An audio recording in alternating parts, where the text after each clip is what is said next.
नमस्ते सबैजनालाई। आज चाहिँ मैले लिएर आएको छु आलु निम्कीको रेसिपी है। अन्त सो यो चाहिँ धर्ने स्टाइल आलु निम्की हो। सो तपाईहरुलाई पनि खाना मन पर्यो घरमा यसरी सजिलोसँगले बनाएर खान सक्नुहुन्छ है।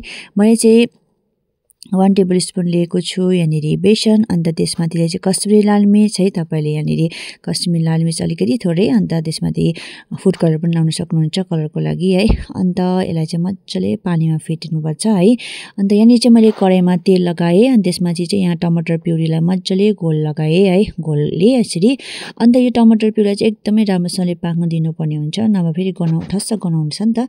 अन्त यो यसमा नुन अलिकति लगाएर यसरी मज्जाले तेल छोड्ने गरी पाक्नुपर्छ। अनि त्यसमाथि चाहिँ मैले अघि बनाएको जो बेसनको प्युरी छ है पेस्ट, अन्त त्यसलाई चाहिँ एकतर्फ यसरी मज्जाले घोल्नुपर्छ है, नभए चाहिँ लम्स आउन दिनु हुँदैन, राम्रो हुँदैन है।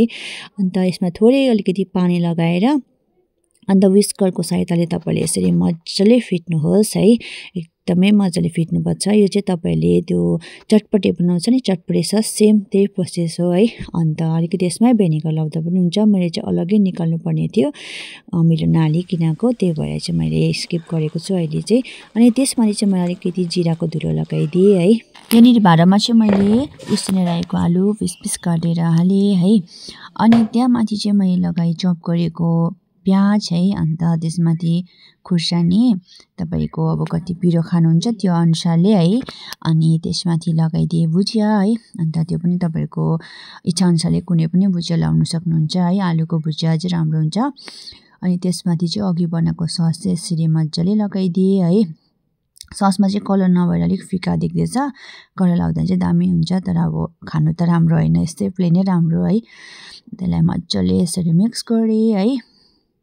अन्त यसरी मज्जाले मिक्स गरेँ। अहिले भन्दा नि मेरोमा पानी आयो, हेर्नुहोस् न यति मिठो भएको थियो है। सो तपाईँ ट्राई गर्नुहोस् होला है। अन्त माथिबाट चाहिँ मैले लगाइदिएँ धनिया, यो चाहिँ घरको धनिया हो, मैले आमाले रोप्नु भएको। अन्त निम्की, यो नि आमाले बनाउनु भएको निम्की हो। अन्त यो चाहिँ मैले यसरी लगाएँ। अनि फेरि त्यसमाथि मिक्स गरिदिएँ है तपाईले। अन्त कतिको अब अमिलो खानुहुन्छ त्यो अनुसारले तपाईले भिनेगर लाउँदा नि भयो, चुक लाउँदा पनि भयो, अन्त निम्बुको रस लाउँदा पनि भयो है, तपाईको इच्छा अनुसारले। अन्त यसलाई चाहिँ यसरी मज्जाले मिक्स गरेँ है। अनि त्यहाँ माथि चाहिँ मैले लगाइदिएँ निम्बुको रस, अन्त अलिकति बिरे नुन है। बिरे नुन चाहिँ एकदम फ्लेभर राम्रो दिन्छ नि त, कालो नुन है, अन्त राम्रो पनि हो है। अनि त्यसलाई फेरि एकपल्ट मजाले चलाएँ। अन्त अलिकति टिमुरको धुलो पनि लगाइदिएँ त्यसको लागि है। सो अन्त हाम्रो चाहिँ यहाँनिर एकदमै दामी भयो है। अन्त हेर्नुहोस् न यति दामी देखिँदैछ, दुईटा क्यामेराले गरेको चाहिँ कस्तो दामी देखिरहेछ है।